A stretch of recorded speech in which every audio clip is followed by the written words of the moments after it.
Magandang umaga mga kasulig. Welcome to my YouTube channel, Romeo Labahos. So narito tayo ngayon sa bahay ng aking kaibigan dahil nakakuha siya ng exotic food. Tinatawag ito sa Bisaya na kasili at saka uwang. So tingnan mo yung kuha niya. May kalahat dire pa. Okay. Ito yung makuha niya.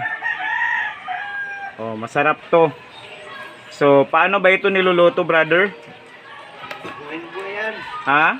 Buhay na buhay. Adobo? Buhay yan. Gawing adobo mo ito, lagyan ng gata.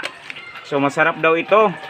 So, masarap ito sa pulutan. Oh. Sa umagang ito, dahil wala tayong magawa, so gawing pulutan natin ang exotic food na ito na tinatawag natin kasili sa Bisaya at saka uwang. So tingnan mo yung uwang. Sarap to. Shrimp ito sa sa yung nasa dagat ito, pero dito ito sa sa sapa tinatawag itong uwang sa Bisaya. So kasili ito o il ito sa sa English. So Il. oh. Masarap ito. Sa umaga, lalo na pag niluluto parang lutong adobo. Kasabay rin itong itong uwang. So malapit kasi kami sa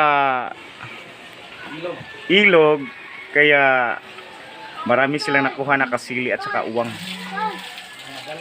Madali lang kumuha nito kasi may dimano sila. So ginagamit nila 'yun sa pagkuha ng kasili at uwang. So Hindi naman yan nakakaano kasi buhay na buhay lahat. alam ko na mahilig kayong kumain nito. Masarap kasi ito sa sa agahan. So pag niluto mo ito adobong kasili at saka uwang. Lalo na pag may tanduay. Maganda daw ito sa Tagayan. Kaya wag mag-atubili, kumuha na agad sa sapa na kasili at uwang para sa pulutan. Hindi, bumili kayo kay .com. Kung gusto nyong bumili ng kasili at uwang, tawagan nyo lang ako o just contact me, Remigio Labahos, kasi kapitbahay ko lang ang kumukuha nito. So very expert siya sa pagkuha ng kasili at uwang dahil may dimano siya. So ito,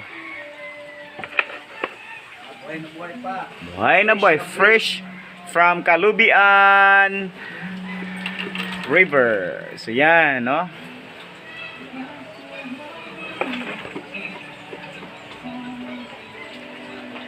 So, tingnan mo, tingnan. Paano ka? Para kita nila ang buhay. So, maraming salamat mga kasulig. Shout out mga kasulig. So,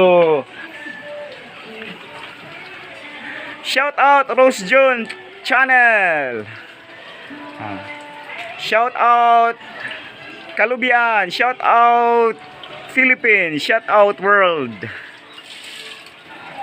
Once again, please support and subscribe in my YouTube channel, Romeo Labahos. Thank you so much.